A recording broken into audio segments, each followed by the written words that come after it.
Bonjour et bienvenue à un nouveau Zoom social sur Contalia. Nous allons aujourd'hui aborder une décision de la Cour de cassation du 21 septembre 2017 au terme de laquelle la promesse d'embauche ne vaut plus désormais contrat de travail. En effet, au terme de cette décision précitée, je vous rappelle de la Cour de cassation du 21 septembre 2017, numéro de pourvoi 16-20-104, les juges de la Chambre sociale ont considéré qu'une promesse d'embauche ne valait plus contrat de travail. Selon les juges, il convient maintenant de distinguer entre l'offre de contrat de travail et la promesse unilatérale de contrat de travail.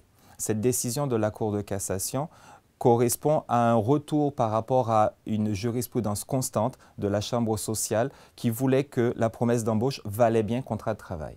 La chronologie des faits à l'origine de ce litige sont importants et il convient de les préciser. Elle s'est déroulée comme suit. Un joueur de rugby reçoit de la part d'un club au mois de mai 2012 une offre de contrat de travail pour la saison 2012-2013. Cette offre prévoit une rémunération brute. Elle prévoit également la mise à disposition d'un véhicule et un début d'activité fixé au 1er juillet 2012.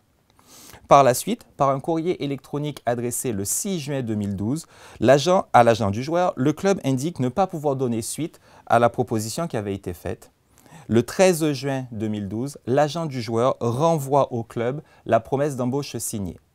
L'agent et le joueur, considérant que promesse d'embauche valait contrat de travail, assignent le club devant la juridiction prud'homale afin d'obtenir le paiement de différentes sommes au titre de la rupture de la promesse d'embauche.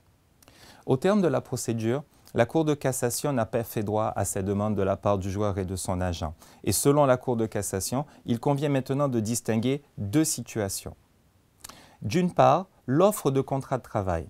L'offre de contrat de travail, ce serait l'acte par lequel un employeur propose un engagement qui précisera l'emploi, la rémunération et la date d'entrée en fonction de la personne.